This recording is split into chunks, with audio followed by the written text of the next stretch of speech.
신속히 좀 진행이 돼야 된다고 생각을 합니다. 또 가지고 있는 자금을 가지고 모두를 살릴 수 있다면 이 자금을 지금 태형의 위기라든가 이런 네. 상황이 불거졌을 때 여기를 뭐 워크아웃을 진행해서 회생의 길로 열어준다라는 취지는 좋지만 그럼 과연 정부가 그렇게 나서서 해준다고 해서 우리가 갖고 있는 모든 건설사를 살릴 수 있느냐 이런 부분에 대해서 좀 냉정하게 생각해 볼 필요가 있거든요. 이번 태형건설 사태로 뭐 지금 새로운 장관도 바뀌고 차관도 바뀌었습니다. 지금 새로 임명한 그 박상호 장관이나 또는 그 진원한 차관이 아마 잘 그 배치할 거라고 보여지고요. 네. 또 기재부하고 정부하고도 여당하고도 잘 그 소통이 되면 더 이상 그 번지지 않고 태형건설 사태 하나로 좀 이래 마무리되기를 바랍니다. 네. 그리고 향후에도 또 부동산 시장이 어려울 텐데 좀 그 시장도 좀 정상화되기를 바랍니다. 네.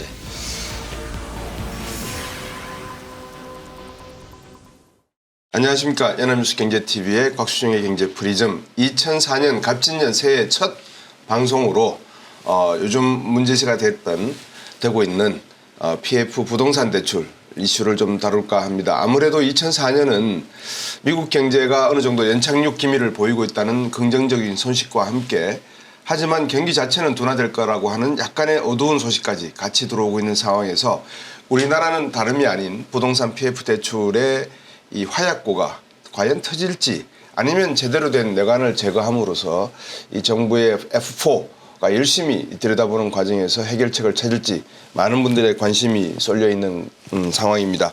그래서 최근에 태형건설 이슈도 있고 해서 두 분 부동산 관련 PF 대출 관련 전문가분들 그리고 교수님 모셨습니다. 먼저 권대중 서강대학교 일반대학원 부동산학과 교수님 모셨습니다. 안녕하십니까? 안녕하세요. 그리고 박은정 하나감정인 평가법인의 이사님 모셨습니다. 안녕하세요. 안녕하세요. 예. 자, 지금 그 많은 시청자분들이 이제 부동산 PF 대출 이슈를 들으시면서 태형건설 이야기도 듣고 HTC 산업개발, 현대산업개발 이야기도 듣고 뭐 많습니다. 기타 등등 시세계도 있고요. 그다음에 이테크 SK인가요? 이테크도 있고 많은 것 같은데 심상치 않은 것 같습니다. 지금 지난해 연말 2003년 연말을 기점으로 해서 이복현 금감원장이 야 이거 들여다볼 거야 내년 4월까지는 근데 기다리기가 좀 힘들 것 같아 라고 경고성을 때리고 난 다음에 문제가 불거져서 지금 2004년 넘어왔거든요. 우리 교수님부터 한번 말씀을 PF 대출 상황이 지금 어떤 상황인지. 사실은 그 모든 그 건설 사업이 똑같은데요. 네. 이 프로젝트 파이낸싱으로 사업하는 과정의 단계가 잘못됐다고 봐요, 저는. 단계가? 네, 네. 시공사나 시행사나 이 그 부동산 개발 사업을 하는 사람들이 자기 자본의 에코티는 좀 적게 하고 나머지는 그 은행의 돈을 빌려서 쓰잖아요. 네네. 그 첫 단계가 이제 규모가 클 때에는 그 브릿지라는 게 있어요. 네. 메터니 파이낸싱으로 토지를 먼저 매입할 때 브릿지를 먼저 해요. 네네. 그리고 난 다음에 이제 건물을 설계하고 인허가 돼서 본 PF를 가는데 네. 본 PF 때는 이제 건물 짓는 것까지 많은 금액으로 PF를 하죠. 네. 이번에 태형건설 같은 경우는 브릿지에서 문제가 된 거예요. 근데 이게 이제 하나가 아니고 여러 곳에 사업장이 있다 보니까 네. 태형은 뭐 60개가 넘었으니까 현장이. 그렇죠. 그래서 이렇게 그 구조적인 문제가 있지 않냐. 다른 나라는 이렇게까지는 안 하거든요. 네. 지난해 같은 경우는 경기도 안 좋은 데다가 이거 분양도 안 되고 또 특히 비아파트 부분을 짓는 사람들이 굉장히 어려웠어요. 네. 뭐 이 그 오피스텔 또는 뭐 도시건설 할 때 분양이 거의 안 됐거든요. 이런 쪽에 그 많이 그 치중했던 회사들은 굉장히 어려움을 겪고 있었죠. 올해도 아마 금리가 고금리가 지속되면 연속되게 그럴 가능성이 있는데 네. 지난해는 그 2021년도 8월부터 금리가 오르면서 지난해 1월까지 금리가 지속적으로 10번 올랐잖아요. 네네. 올해는 상반기에 오르진 않겠지만은 이제 고금리가 지속될 가능성이 있어요. 네. 가장 중요한 것은 이제 오르기 시작할 때 기준금리가 그 0.5%였습니다. 네. 10번 올리면서 3.5까지 갔잖아요. 그렇죠. 만약에 금년 3월이나 5월 사이에 미국 FOMC에서 결정해서 금리가 내린다면 우리도 뒷단에 내릴 수 있는데 그 내리는 시점이 하반기일 가능성이 있고 네. 우리가 일반적으로 생각할 때 0.5에서 3.5가 됐으니까 다시 0.5로 가지 않느냐 착각할 수 있어요. 그런데 많이 내려가야 3.0이나 2.5 사일 텐데 네. 그러면 여전히 중금리 이상 고금리가 될 수 있다. 특히 이제 위험성이 높다 보니까 PF 이자는 높아요. 예. 이게 지난해 건설사들이 전부 다 그 이자에 허덕인 한 해가 아니었나. 올해도 상반기에는 그럴 가능성이 높습니다. 교수님 말씀 듣고 보니까 태형건설 같은 경우에는 한 달에 이자가 수천억 되겠는데요, 박은정 이사님? 일단 지금 PF 대출 나가 있는 게 네. 134조 원 규모로 되어 있거든요. 예. 그런데 이제 PF 대출이 나갈 때 일반적으로 프로젝트 파이낸싱이다 보니까 네. 시행하는 쪽에 어떤 신용이나 이런 것들을 보강해주는 차원에서 채무 보증을 서는 형태로 시공사가 많이 참여를 한 그런 모습이거든요. 그래서 어떻게 보면 자기 자본 대비 부채 비율이 건설사가 높을 수밖에 없는 구조예요. 네. 근데 태형 같은 경우는 이제 400%가 넘어가는 수준이고 PF 보증 규모 같은 경우는 370%? 그러니까 거의 대부분의 어떤 이 부채가 PF에 관련된 부채로서 이렇게 쌓여 있는 형태거든요. 근데 그동안 유동성을 많이 풀어주는 시장이었기 때문에 어떤 자금을 조달해서 쓰고 기간이 다 도래했을 때 다시 또 자금을 끌어올 수 있는 이런 구조였기 때문에 예. 이게 문제가 크게 발생하진 않았어요. 예. 그런데 이제 지금은 이제 유동성이 좀 경색되는 상황이 왔고 네. 그러다 보니까 이 우발성 채무들이 계속 생기면서 이제 이런 위기 상황이 오고 있는 그런 형태거든요. 네. 아까 말씀하셨던 것처럼 브릿지론에 대한 비중이 굉장히 큰데 예. 이 부분 같은 경우는 이제 높은 사업성을 기대해서 나중에 네. 지금 부동산 시장이 꽤나 오랜 시간 화랑을 겪었기 때문에 지금 이야기하는 금액보다 10% 더 높은 가격에 분양을 해도 충분히 분양이 될 수 있을 거다. 이런 기대감을 가지고 처음부터 사업을 계획을 했기 때문에 네. 토지의 매입가라든가 어떤 사업에 들어가는 비용들 이런 부분에 대해서 굉장히 좀 긍정적으로 잡았던 거죠. 땅값을 내가 좀 비싸게 매입을 해도 나중에 비싸게 팔 수 있을 거다라는 기대감을 가지고 사업들을 시작을 했기 때문에 그래서 땅만 매입해 놓은 상태가 브릿지론이거든요. 네. 그런데 이제 부동산 경기가 안 좋아지는 상황이 되니까 실질적으로 이제 분양 시장도 안 좋고 이 물건들이 다 팔릴 수 있을지 또 본 사업이 끝까지 갈 수 있을지에 대한 의문이 되는 시점이 됐고 이게 1년 정도 유예를 시켜놨는데 딱히 나아질 기미가 없잖아요. 네. 그러니까 이제는 이제 구조조정의 모습으로 나타나는 게 아닌가 이렇게 생각합니다. 이게 수치로 보면 알 수 있습니다. 네. 2022년도에 영업이익이 915억이었습니다. 예. 근데 2022년도에 이자가 725억이었어요. 예. 좀 괜찮았죠? 근데 2023년도를 보면은 예. 영업이익이 977억입니다. 예. 근데 이자 비용이 1271억입니다. 그러니까 많이 벌어서 이자 내고도 모자란 거죠. 200억 모자. 네, 300억 여기에 모자라네. PF 그 보증 잔액이 2022년도에는 2조 6,200억이었습니다. 네. 근데 2023년도에 3조 2천억 엄청 많이 올랐죠. 그 박은정 이사님하고 우리 권대중 교수님 말씀을 제가 이렇게 가만히 들어보니까 시청자분들께서 이제 전문 용어가 몇 개가 있어서 우발 채무라고 하는 거는 설명 주시는 가운데 어느 정도 이해가 됐어요. 그러니까 보증을 서줬는데 시공사가 시행사의 자금을 회수할 때 생각지도 못했던 게 이제 소위 말해서 담보를 서주는 바람에 보증을 서주는 바람에 발생한 그런 부실화된 채무를 갖다 우발성 채무라고 한다면 브릿지론이라고 하는 거는 교수님 시행사가 큰 은행으로부터 돈을 빌리기 전에 작은 돈을 빌려서 땅을 매입하는데 계약금을 수거하기 위해 사용하기 위해서 저축은행이나 이런 은행으로부터 빌린 돈을 그렇죠. 브릿지론이라고 이제 하니까. 그 매개를 대개 이제 증권사가 합니다. 네. 증권사가 이제 그 브릿지라고 하는 게 메자니 파이낸싱이에요.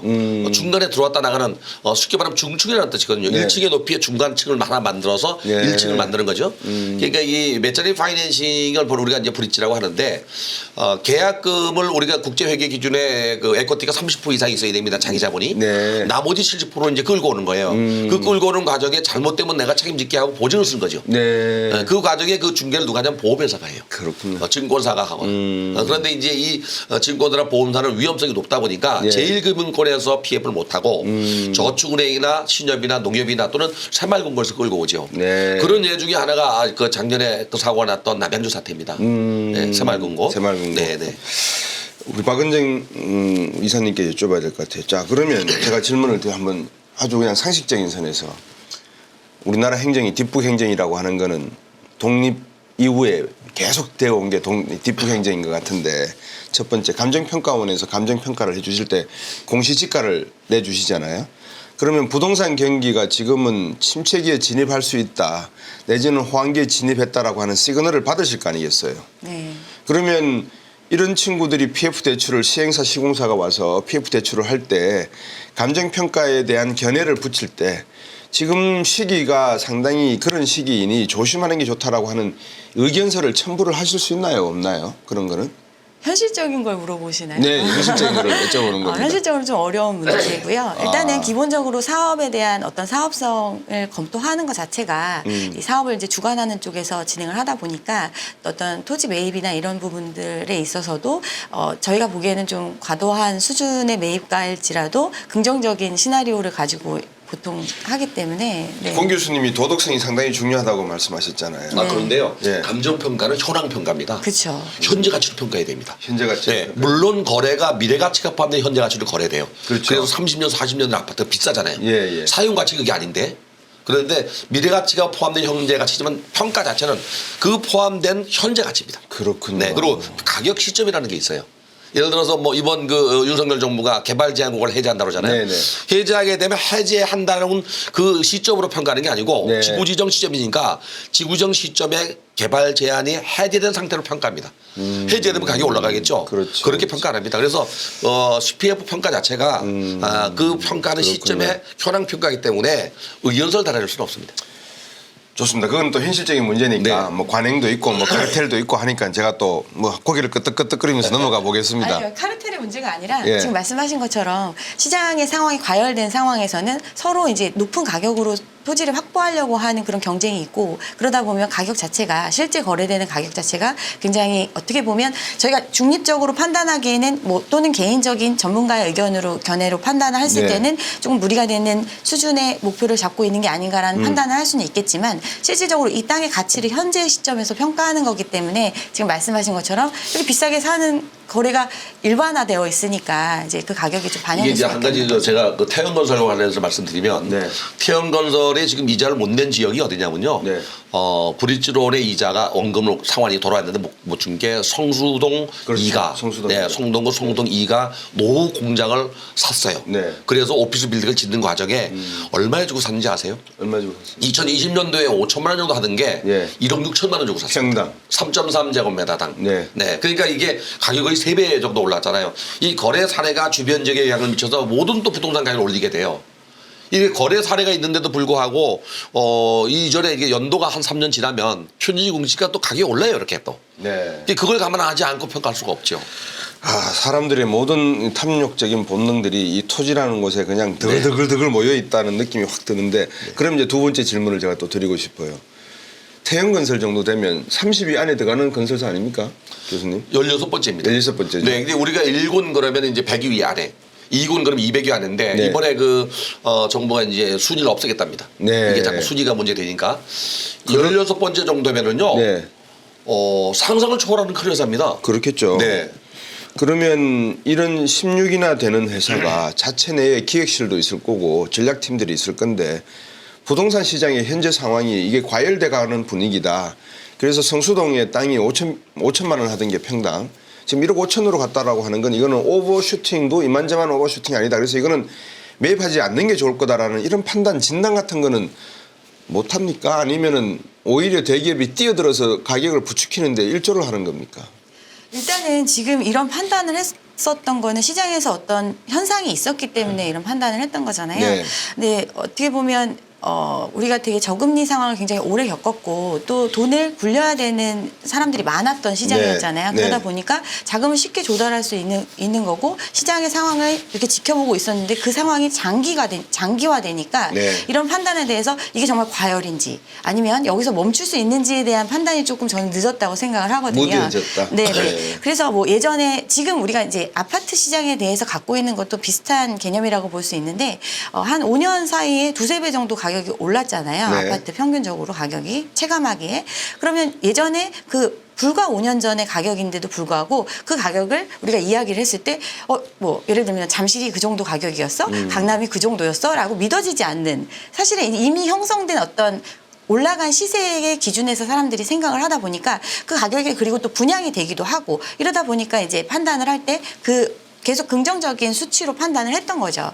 근데 이제 이런 상황이 사실은 좀 이제 급변하게 된 게 금리가 올라가는 환경이 됐고 또 인플레이션 문제 때문에 고금리가 상당 기간 지속될 거라는 시장 상황이 되다 보니까 현실적으로 이제 나타나기 시작을 하는 거죠. 막 그렇게 뭐 예를 들어서 지금 말씀하신 것처럼 3년 전에 평당 5천만 원 하던 게 평당 1억 5천을 한다고 해도 그 자금을 끌어와서 사주는 사람이 있었던 시장이었던 거예요. 그러다 보니까 그걸 기준해서 판단을 했다면 지금 현재는 지금 그 가격에서 조금 낮춰서 내놔도 안 팔리는 시장이 된 거죠.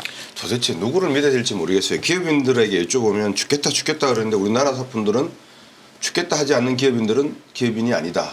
대한민국이 언제 죽고 그만큼 어렵지 않았던 시절이 있었느냐.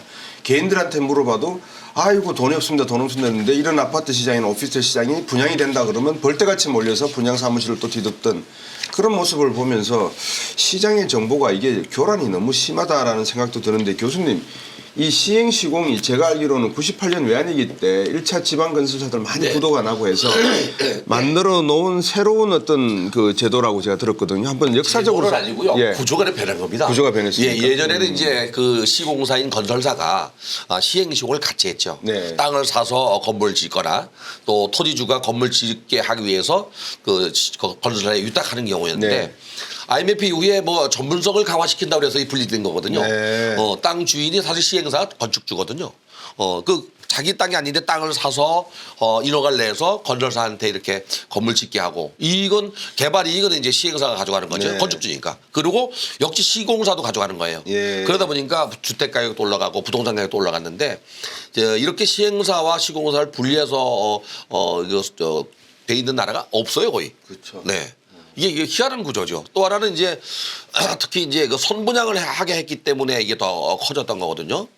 땅만 계약하고 아파트를 짓게 되면 뭐 일단 분양이 되니까요. 계약금 들어오고 중도금 들어오고 그러다 보니까 주택 공급이 부족하던 시절 70년대에 소분양 제도를 도입했는데요. 그때는 이게 좋았어요. 네. 워낙 주택 공급이 적었으니까. 네, 네. 근데 지금은 이제 반중공업 또는 완전 중공업 분양을 해도 문제가 없는데도 불구하고 네. 그 제도가 도입돼서 벌써 20년 이상이 흘러오고 있는 겁니다. 네. 25년 정도 됐는데 네. 박은정 이사님 보통 시행시공을 할 때 우리가 요즘 이제 건축 자재비도 많이 올랐다는 이야기를 하는데 건설사 입장에서 비용이 많이 드는 게 땅 매입비가 제일 비중이 큽니까 아니면 원자재 가격이 변화가 비용이 큽니까?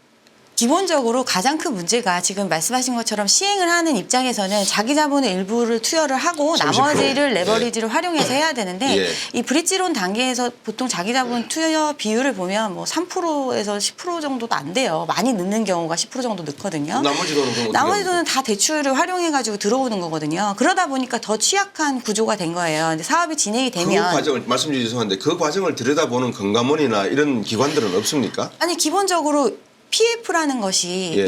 이 사람이 신용을 보고 대출을 하는 게 아니라 이 사업 자체의 사업성을 보고 대출을 해주는 거잖아요. 네. 그러니까 그러다 보니까 이 자기 자본에 대한 비율이 그렇게 높지 않아도 충분히 레버리지를 활용해서 대출을 일으켜서 사업을 끌어갈 수 있었던 거예요. 그런데 사업이 실현되고 나면 그만한 이익을 가져갈 수 있는 구조였기 때문에 정말 많은 시행들이 이루어지고 있고 네. 현재까지 지금 사업장들로 있는 건데 문제는 하이 리스크 하이 리턴이기 때문에 어떤 리스크가 계속해서 돈을 구할 수 있는 시장에서는 이 사업이 끝까지 완결될 수 있었고 그 이익을 가져갈 수 있는 구조였다면 지금은 이제 그 하이 리스크가 현실화된 시점이거든요. 그러면 결국은 이 손실, 이 어떤 지금 말씀하신 것처럼 자기 자본을 더 많이 투여한 게 더 탄탄한 회사고 위기가 있을 때는 견뎌낼 수 있는 힘이 있을 건데 그렇지 않기 때문에 지금 문제가 그렇죠. 생기는 거잖아요. 네. 그러면 여기에 돈을 빌려줬던 주체들 또한 일부의 손실을 감수해야 이 네. 부분이 구조조정이 될 수 있는 거거든요. 네. 근데 여기에 돈을 빌려준 주체가 이금융권에서 많이 빌려줬단 말이에요. 그렇죠. 그럼 이금융권에서는 이 부분에 대해서 손실을 확정해야 되고 선순위 같은 경우는 그러면 이걸 뭐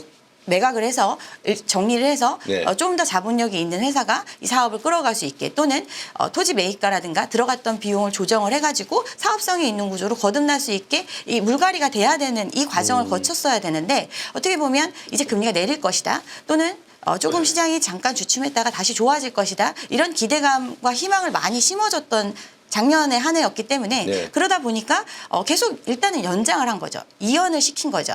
그래서 뭐 브릿지론 같은 경우는 사실 뭐 1년 단위로 이렇게 최초에는 1년 단위 연장해줬고 뭐 6개월 단위, 3개월 단위, 최근에 1개월 단위 이 정도의 연장만 하고 있거든요. 네. 그럼 이 연장을 했을 때 과연 이 주체들이 계속 이자를 내면서 할 수 있었느냐. 이것도 생각해 보면 그게 아니라 뭐 이자는 후치로 한다든가 뭐 조율하는 형태로 약간 밀어놓은 지금 그런 상황이거든요. 그럼 이 사업비가 자체가 계속 쌓일 수밖에 없는 구조예요. 토지의 매입가는 이미 너무 고가의 토지를 매입해서 들어간 비용이 있고 여기에 대한 돈을 자기 자본으로 하지 않았기 때문에 거기서 발생하는 금융비용 부분이 있거든요. 그럼 금융비용이 과거에 0.5 기준금리로 생각했을 때의 금융비용과 현재의 3.5 기준금리 특히나 이런 리스크한 시장에 빌려주는 그 가중되는 금리를 고려하면 지금 뭐 본 PF 같은 경우도 10% 가까이 돼야지 대출이 가능하고 이런 상태거든요. 그만큼 비용으로 쌓이는 거거든요. 거기에 인플레이션으로 인해서 실질적으로 공사비 단가도 올라가고 점점 더 사업성이 악화될 수밖에 없는 구조고 이걸 이렇게 밀어준다고 해가지고 어떻게 보면 해결할 수 있는 문제는 아님에도 불구하고 어떻게 보면 좀 계속 미루고 있는 게 아닐까. 그냥 금리가 낮아질 걸 기대해서 또 상황이 시장이 좋아질 걸 기대해서 이렇게 저는 그렇게 보고 있습니다. 제가 속을 말씀드리면 네. 그 토지 매입을 할 때에는 국제회계 기준을 적용받아요. 네. 그래서 에쿼티가 30%는 돼야 돼요. 예. 그래야 토지 매입이 돼요. 네. 그리고 토지 매입을 돼야만 1억을 낼 거 아닙니까? 네. 2억을 내고 본 PF 할 때에는 네. 토지비 플러스 건축비 플러스 알파라는 게 있어요. 제가 여쭤놨습니다. 지금 여쭤보려고 알파 플러스 네. 알파. 그러니까 예. 토지비가 100억이고 건축비가 500억이면 또 300억이면 그걸 합친 금액의 일정 부분을 더해 줍니다. 왜 그러면 두 가지예요. 그 시행사 운영비 플러스 이자 비용을 미리 줍니다. 선납으로. 그러니까 남의 돈으로 은행 돈으로 돈 빌려가지고 그렇죠. 사업을 다 해서. 근데 그렇게 주는 게 앞에 에코티 30%가 있기 때문에 주는 것도 있어요. 그럼 네. 결국에 그게 다 날아가면 돈 없이 사업한다는 얘기거든요. 그렇죠. 근데 이제 작년부터 이 트리플 악재가 뭐냐면요. 네. 고금리의 이자가 높아졌잖아요. 네. 그다음에 이제 그 고유가의 원자재 값이 올라갔잖아요. 그렇죠. 여기다가 경기 침체에 분양은 안 됐잖아요. 가격은 네. 내려가고. 예. 제가 이제 몇 곳에 그 분양가 심의위원장을 하고 있는데요. 네.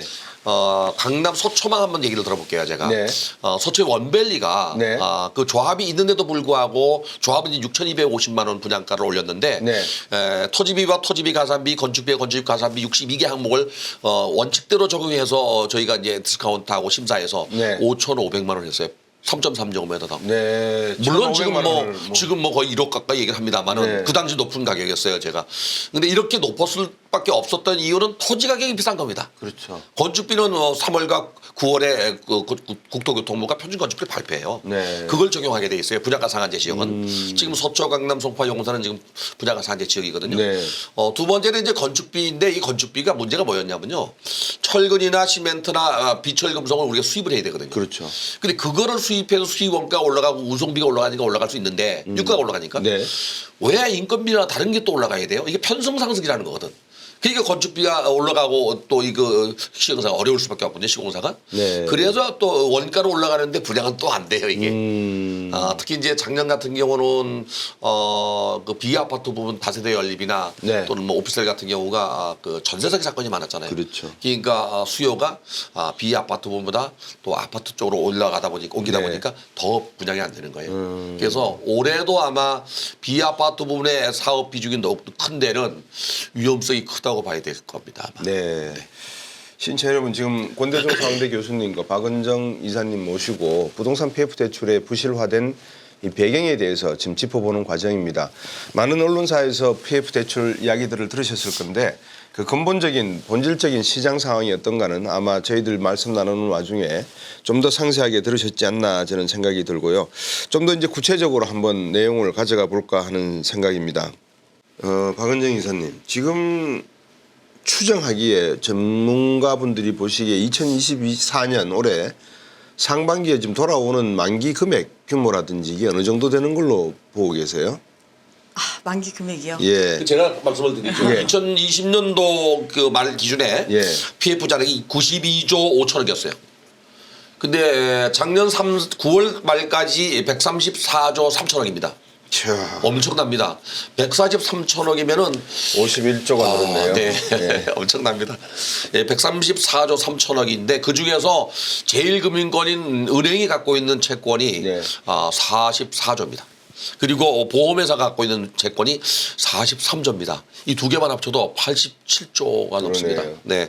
나머지는 여신전문회사도 역시 마찬가지로 26조가 넘습니다. 그리고 이제 뭐 저축은행이나 새마을금고나 이런 신협 같은 경우는 규모가 작지만 네.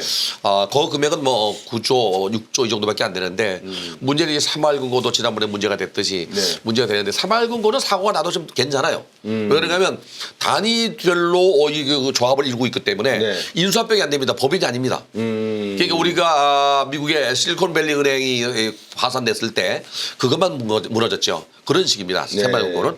근데 다른 은행들이나 저축은행은 지점도 있습니다. 네. 연쇄 그 영향을 줄 수 있죠. 네. 그래서 지금 제일 큰 거는 뭐 제일금융권, 그다음에 이제 그 보험회사, 네. 그리고 여신전문회사 네. 이 세 개가 문제입니다. 이거 세 개만 합쳐도 100조가 넘습니다. 여신 전문회사 안에 증권사가 포함되죠. 포함되는 네, 겁니까? 대부분 PF는 증권사가 중개합니다. 네. 그렇죠. 네. 증권사 아까 말씀 주셨던 이게요, 예. 사실 미분양 주택이 발생하면 어떤 문제가 연쇄되냐면요.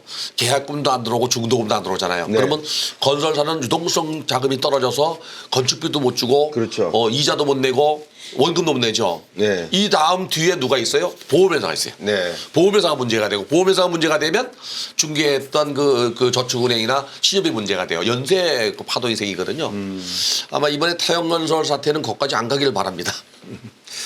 그까지 안 가기를 진짜 모든 국민이 바라는 게 가계부채 규모가 지금 네. 1900조에 이르고 있고 이게 내가- 자영업자 부채 뺀 겁니다. 그렇죠. 자영업자는 자영업자 2천조가 넘습니다. 예, 자영업자는 별도입니다. 좀 뭐 그거는 권 교수님께서 잘 알고 계셔서 지금 이 문제가 심각한 게 예를 들면 대주단이라고 말씀을 주셨는데 보통 태영건설 같은 경우에도 산업은행을 중심으로 해서 국민, 우리, 뭐 신한, 하나 다 은행들이 기업은행, 기업은행까지 네, 네. 대주단이 형성이 돼 있는데 여기도 선순위, 후순위가 또 있을 거 아니겠습니까? 이들 간의 다툼도 이제 어느 정도 심각해질 수도 있는 것 같고 잘못하면은 자기들이 후순위에 밀려 있으면 뭐 돈 한 푼 못 받고 상세 처리해야 되는 그런 은행도 나올 것 같아요.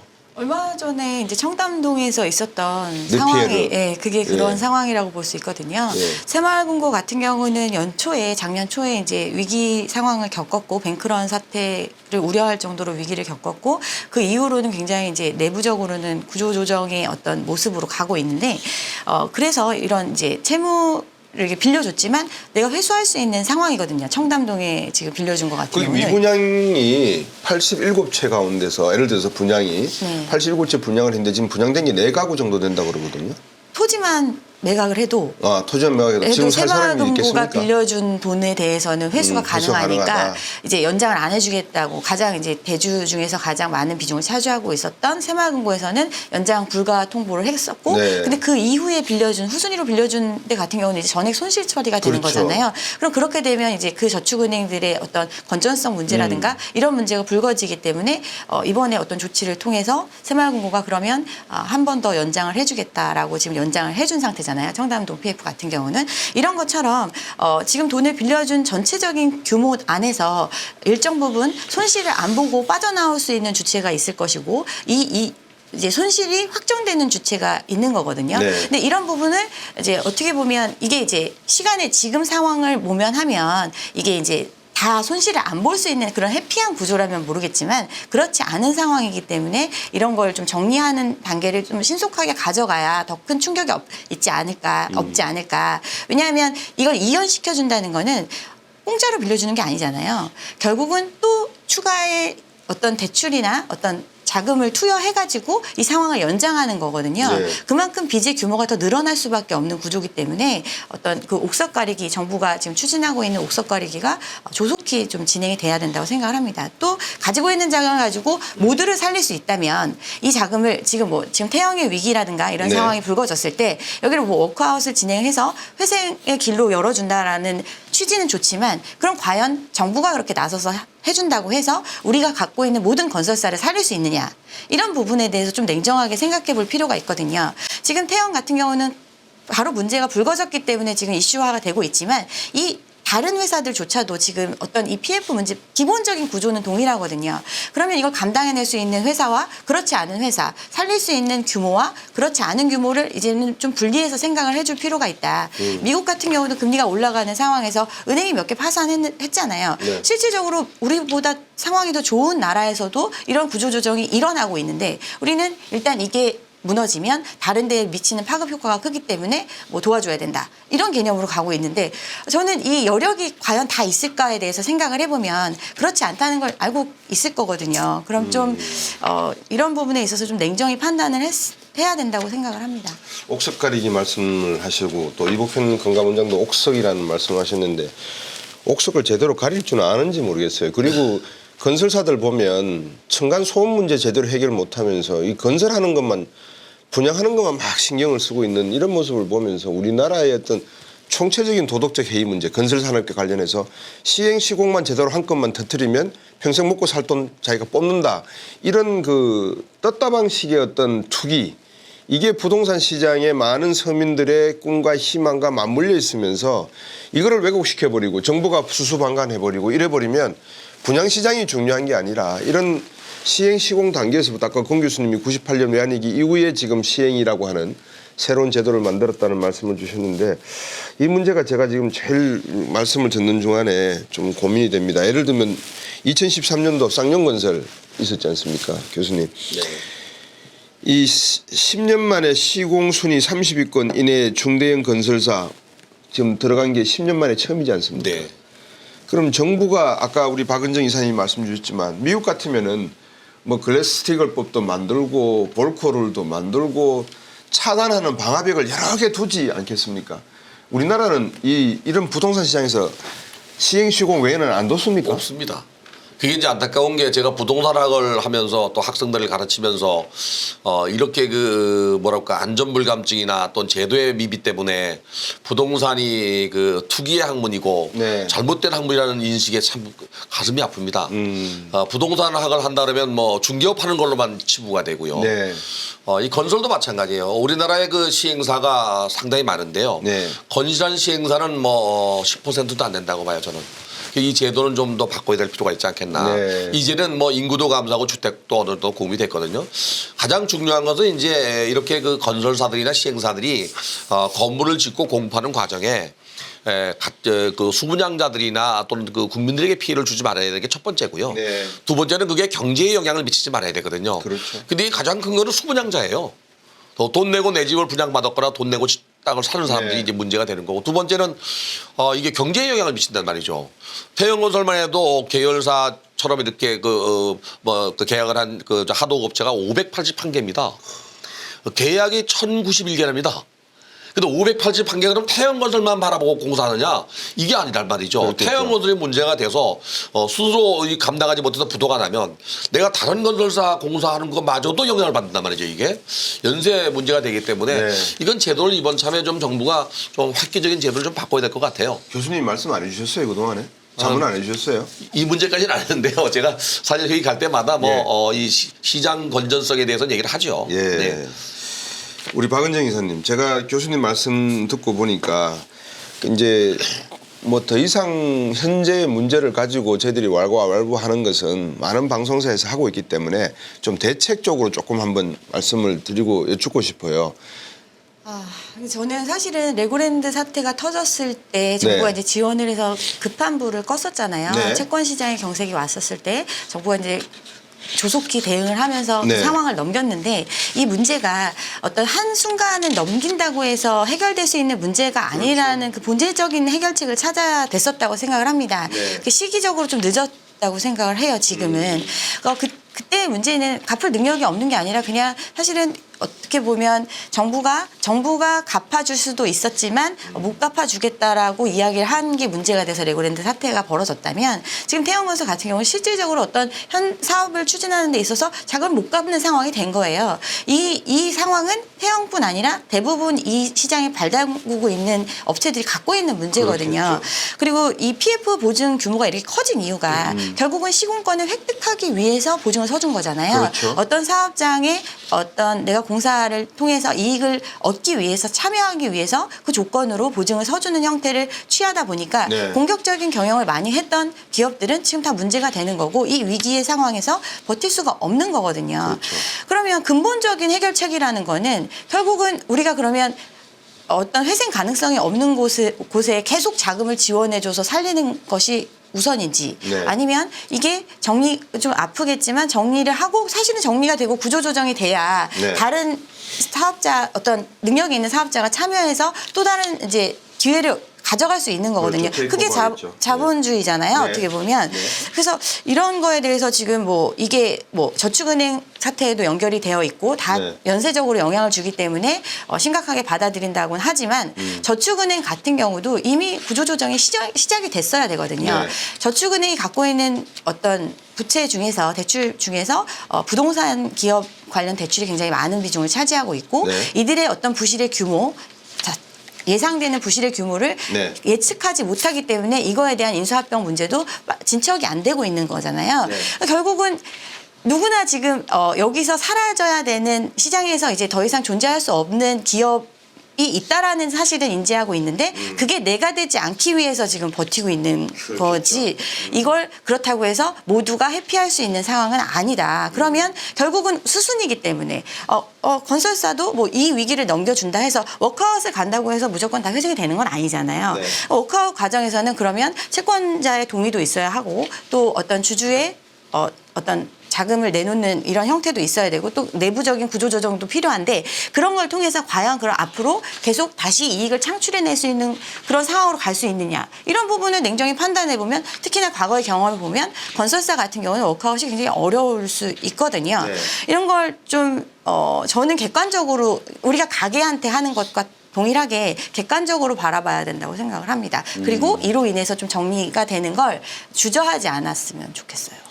예전에는 건설업이 차지하는 비중이 워낙 컸기 때문에 그게 경제에 미치는 영향이 굉장히 지대할 거다라는 이런 우려가 있기 때문에 도와준다는 거에 대한 명분이 있었지만 사실 이제는 건설업에 대한 비중이 굉장히 많이 줄어들어 있는 상태고 또 지금 이렇게 말하는 많은 회사들 중에서 견뎌낼 수 있는 회사들도 충분히 있거든요.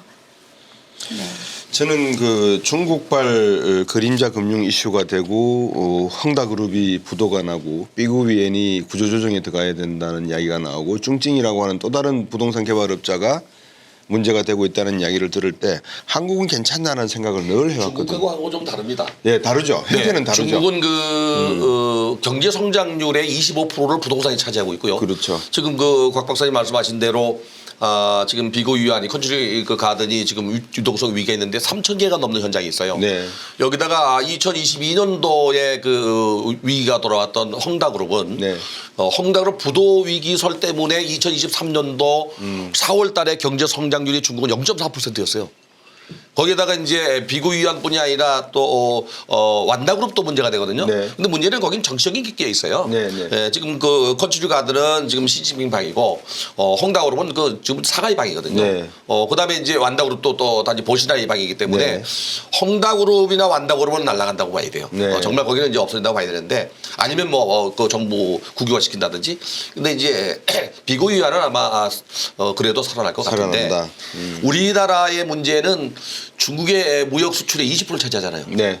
그리고 현재 우리 박은정 평가사 얘기한 대로 우리는 이 건설 시장이 전체 시장의 10%가 안 됩니다. 그게 천만다행인데 중국의 위기가 오면 우리의 경제 위기가 오고 위기가 오면 경제가 침체되거나 어려울 수 있거든요. 지금 뭐 6월 달에 11억 3천억 달러 흑자로 시작해서 지난 11월까지는 38억 달러 흑자를 봤는데 네. 수출도 줄었는데 수입은 더 줄었어요.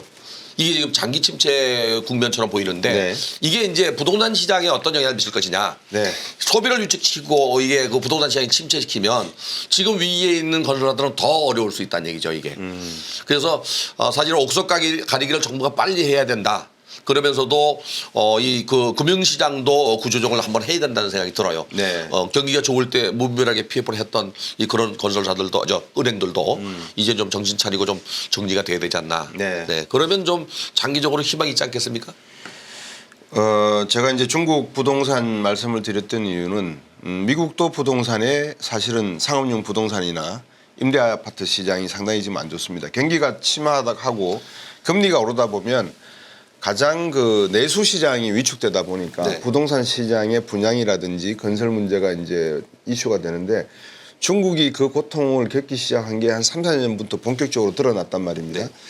그러면 저는 만약에 제가 정부 당국자였다면 저는 분명히 지방 정부에다가도 혹시 채권 보증서 준 거 있냐 없냐 부동산 개발에 각 도마다 개발 공사가 있으니까 당신들은 이상이 없느냐.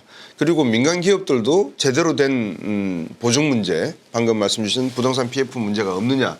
그리고 각 금융사별로 증권사라든지 뭐 캐피탈사라든지 새마을금고 문제가 없느냐를 저는 저 같으면 점검을 해봤을 것 아, 같아요. 그럼요. 전반적으로 좀 점검해야 돼요. 예. 네. 근데 왜 이것을 하지 않았는가는 지금까지도 제가 말씀을 듣는 중에서도 왜 그랬을까? 마치 저 아이유와 그 누구죠? 유명한 가수 그 강남 스타일 부른 싸이요. 싸이의 그 듀엣을 왜 그랬을까 하는 노래 제목이 있습니다. 네. 그 왜 그랬을까라는 한 제목이 자꾸 머릿속에 도는데 이게 아마도 중국은요. 예. 중앙정부가 부채가 거의 없습니다.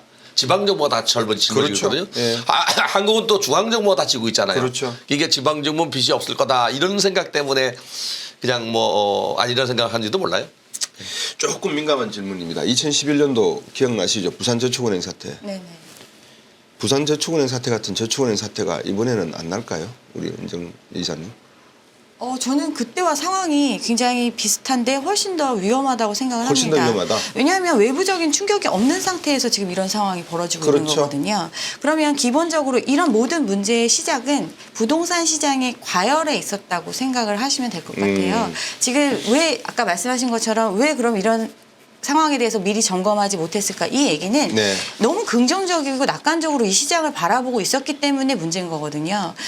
우리가 불과 몇 년 사이에 어떻게 보면 비이성적인 형태로 유동성을 풀었잖아요. 어떤 팬데믹의 극복을 위해서 또 추가적인 유동성을 풀었고 또 초장기 작년 같은 경우는 50년 초장기 모기지를 도입을 하면서 사실은 어떤 원금보다 이자가 2배 가까이 되는 장기의 상품을 팔면서 시장을 부양했던 거잖아요. 네. 그 얘기는 지금의 가격에서 경착륙, 정부가 우려했던 경착륙인데 경착륙의 상황이 오는 걸 막기 위해서 시간을 늦췄는데 경착륙이 됐을 때 그러면 그러니까 완화를 시켰는데 그럼 다시 올라간다는 그런 희망이 있기 때문에 지금 이 상황을 계속 유예를 하는 거거든요.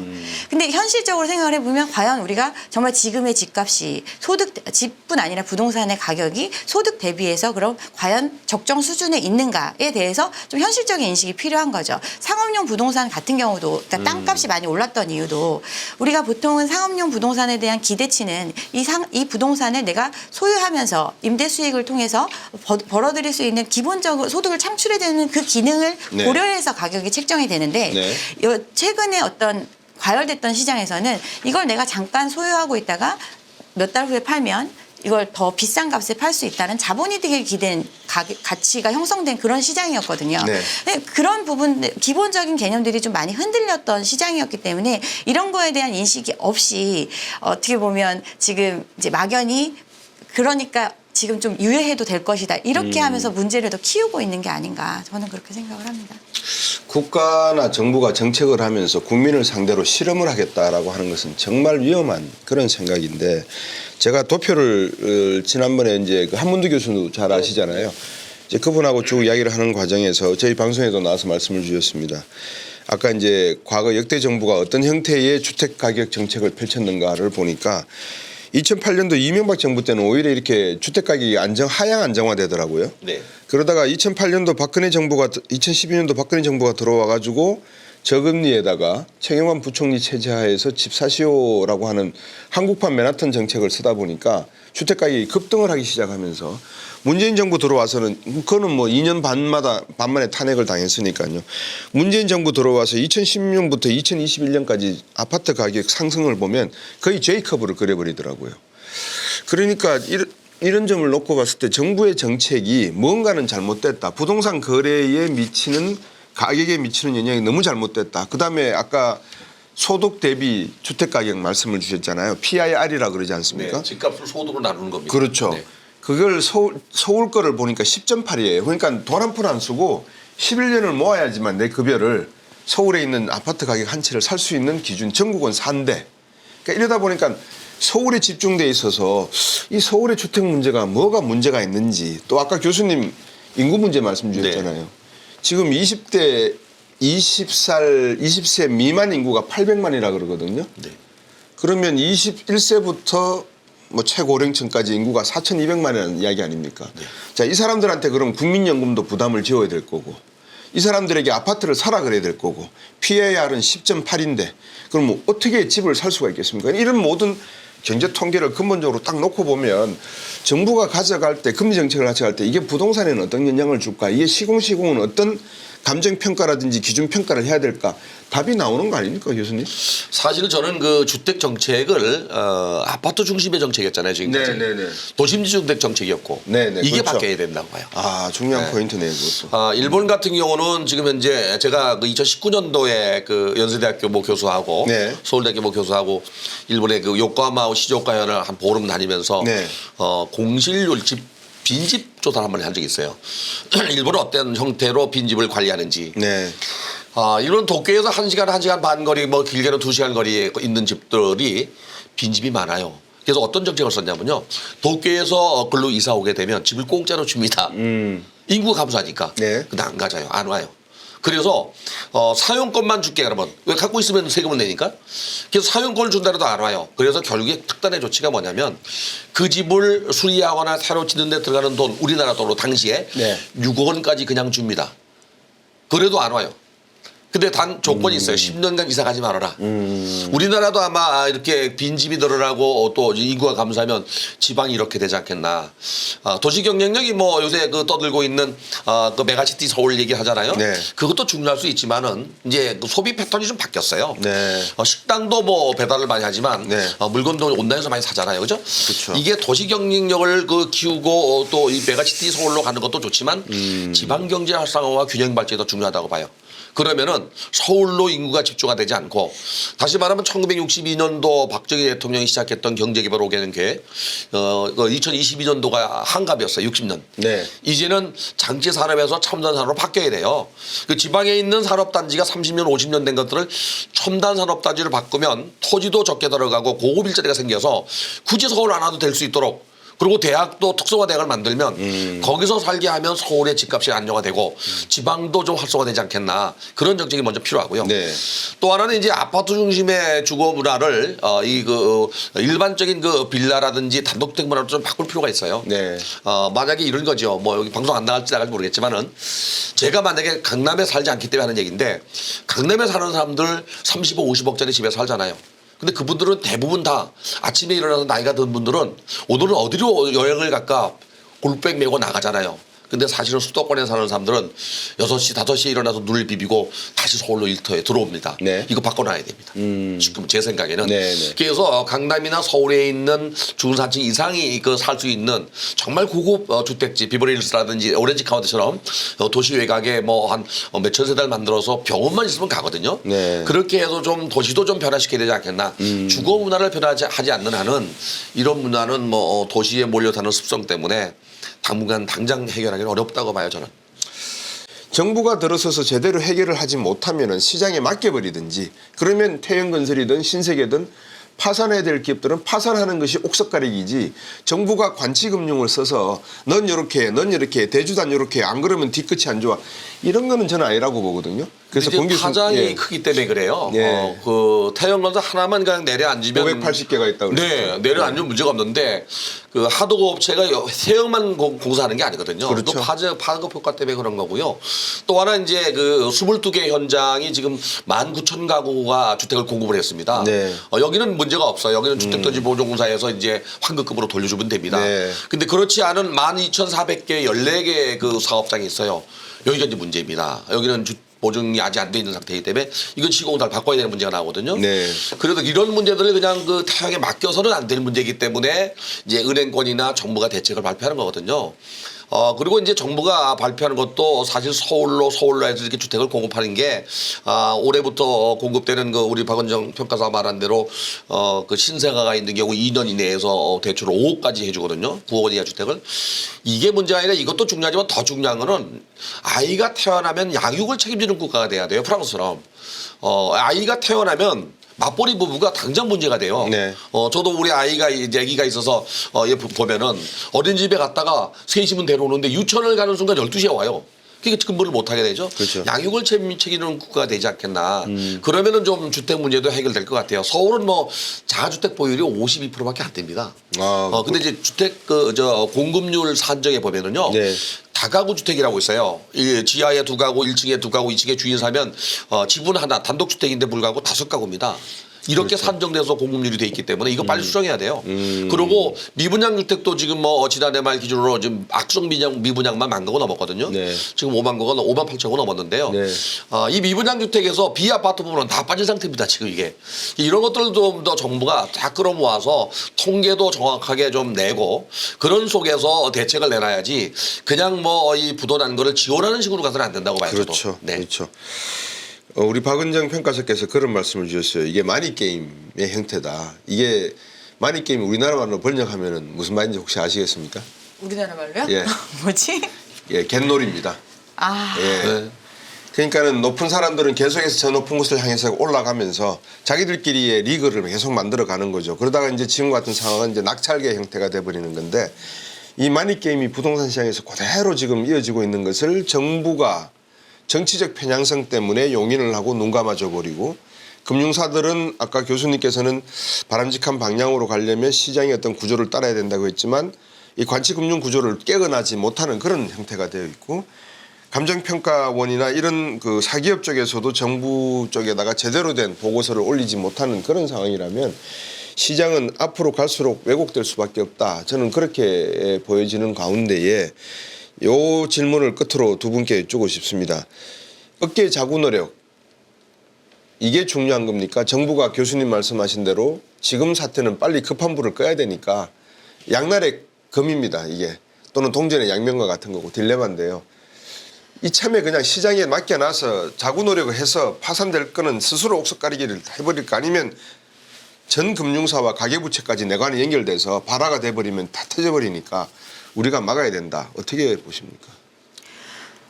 정말 어려운 문제인데요. 이게 다 연결이 되어 있기 때문에 근데 저는 일단은 자구 노력이 우선이 돼야 된다고 생각을 합니다. 네. 기본적으로는. 네. 그렇군요. 교수님. 저는 반대입니다. 예. 우선은 그 자구 노력은 시간이 걸립니다. 당연히 이제 정부가 개입해서 금융시장 안정화도 시켜야 되고 건설시장의 옥석 가리기도 좀 해야 되고 네. 금융을 통해서 그러면서 이제 자구 노력을 해야 된다고 봐요. 부채 비율이 높은 데는 자본 출자를 하게 하고 대주가 자기 자산을 팔아서라도 넣더라도 이거는 시간이 걸려요. 그래서 당장 급한 대로 이 그 태형 건설 사태는 정부가 좀 여러 가지 그 대책을 강구해서 좀 그 안정을 시켜야 될 것 같아요. 그래야 시장도 안정화되고 네. 그 다음에는 뭐 정말 건설한테 자구 노력이 있어야 되겠죠. F4 입장에서는 어떤 정책 대응을 지금 고민해야 될까요, 교수님? 제가 볼 때도 아마 지금 제가 말씀드린 대로 이거 타연건설의 자본 출자가 얼마나 되겠는지 대주가 그걸 아마 좀 먼저 따질 것 같아요. 그리고 불필요한 자산 매각을 했을 때 어느 정도 규모가 되는지, 그다음에 불필요한 사업장을 양도하는 경우에 어느 정도 시간이 걸리고 금액이 되는지, 그리고 정말 타연건설이 새롭게 태어난다면 그걸 구할 수 있는 현장은 얼마나 되는지 이 옥석 가리기를 그 내부에서 할 것 같아요. 네. 그러고 난 다음에 아마 14일 날 11일 날인가요? 11일 날 워크아웃 결정을 하지 않겠다는 생각이 네. 듭니다. 워크아웃 결정하는 과정 속에서 이 단기 자금과 중장기 자금 그다음에 이게 감내할 것인지 네. 감내하지 못할 것인지 판단을 하고 태형건설이 죄송합니다만 저희들이 군대에 가면 그런 이야기 있습니다. 숙달된 시범 조교의 문제 한번 모양을 보여주겠다 그랬는데 아마 이 태형건설을 가장 선례로 삼아서 앞에서 우리가 말씀 나눴던 그런 향후에 폭발할 가능성이 있는 건설사들도 정부가 그래서 아마 그러니까. 정부가 이번 태양건설만큼은 좀 강력하게 할 것 같아요. 예. 네. 우리 박은정 평가사님께 여쭤보고 싶습니다. 뭐 부동산 PF 대출 저희들이 뭐 충분한 시간을 가지고 충분한 말씀은 나누지 못했지만 현장에 계시고 또 실제 이 여러 가지 업무의 사적인 영역과 공적인 영역을 들여다보시는 입장에서 앞으로 부동산 PF 시장의 대출의 이 가장 중요한 핵심 트리거는 어디에 있다? 핵심 요소는 무엇이다? 이렇게 한번 정리 한번 해주시겠습니까? 일단 지금 이제 태형건설 같은 경우는 정부가 지원을 해가지고 어떤 이 상황을 넘어가는 것 이거는 사실은 작년에 했던 것 중에 이제 PF 시장에서 벌어지는 하나의 이슈라고 볼 수 있는데요. 과거에 레고랜드 사태를 막았고 또 둔촌주공의 어떤 자금 문제를 그렇죠. 해결해주는 조치를 통해서 그리고 정책적으로 풀어주는 조치를 통해서 한 텀을 넘겼잖아요. 네. 근데 제가 걱정되는 거는 태영도 어떻게 보면 건설사 중에서 이제 가장 먼저 이런 상황을 맞닥뜨리게 되는데 대형 건설사 중에서 이 부분에 대해서 지금 이 문제가 이 태영에만 있는 문제가 아니고 전체적인 모든 시장이 갖고 있다라는 문제를 인지를 한다면 지금 여기서 구조조정을 통해서 시간이 지금 말씀하신 것처럼 갖고 있는 자산을 정리하고 어떤 나중에 살아남을 수 있는 생존을 위한 구조로 가는 조치를 이렇게 상황이 벌어졌을 때 지금 이제 시작을 하는 거잖아요. 그렇죠. 근데 다른 데들도 이런 문제를 다 안고 있는데 그 경중의 차이지 이 문제를 안고 있고 이 시장 상황이 곧 좋아지지 않을 거다라는 장기간의 고금리 상황이 계속될 거니까 이런 상황에 대해서 인지를 한다면 어떤 강제적인 어떤 좀 더 아까 말씀하신 것처럼 정부의 감독 규제라든가 어떤 들여다볼 수 있는 그런 부분들을 좀 체계화해가지고 좀 그러니까 시장에 기업들이 참여할 수 있게끔 이끌어줘야 된다고 생각을 합니다. 네. 교수님 뭐 추가적으로 주시고 싶은 말씀 있으십니까? 이번 태영건설 사태로 뭐 지금 새로운 장관도 바뀌고 차관도 바뀌었습니다. 지금 새로 임명한 그 박상호 장관이나 또는 그 진원한 차관이 아마 잘 그 배치할 거라고 보여지고요. 네. 또 기재부하고 정부하고도 여당하고도 잘 그 소통이 되면 더 이상 그 번지지 않고 태영건설 사태 하나로 좀 이래 마무리되기를 바랍니다. 네. 그리고 향후에도 또 부동산 시장이 어려울 텐데 좀 그 시장도 좀 정상화되기를 바랍니다. 네. 시청자 여러분, 2004년 새해 첫 주제로 부동산 PF 대출에 대한 몇 가지 이슈를 짚어봤습니다. 이 정책은 일관성이 있어야 된다고 생각이 됩니다. 아무리 정부가 5년마다 정권이 바뀐다 하더라도 어떤 정치적 편향성이 중요한 게 아니라 정책의 일관성이 중요한 것이다. 정부가 들어서서 국민을 상대로 실험을 하고 마치 실험실에 있는 흰쥐처럼 국민을 다루고 부동산을 다룬다는 것은 정부로서 해야 될 일은 아닌 것 같습니다. 미국에서도 그렇고 많은 선진국에서 위기가 늘 발생합니다. 그럼에도 불구하고 그들도 많은 정책들을 변화시키고 시시각각 변하는 정책에 대응하는 그 능력이 시스템 안에 존재하기 때문에 그나마 선진국이라는 이름을 붙이지 않나 싶습니다. 대한민국이 진정한 선진국으로 하기 위해서는 이 부동산 시장에 대한 또 금융시장에 대한 여러 가지 변화에 적응해서 새로운 시스템을 구축하는 그런 한번 국가 시스템 제도가 갖춰진 국가가 됐으면 하는 바람을 2024년도에 해보고 오늘 두 분 귀한 말씀에 다시 한번 감사드리겠습니다. 감사합니다. 감사합니다. 감사합니다.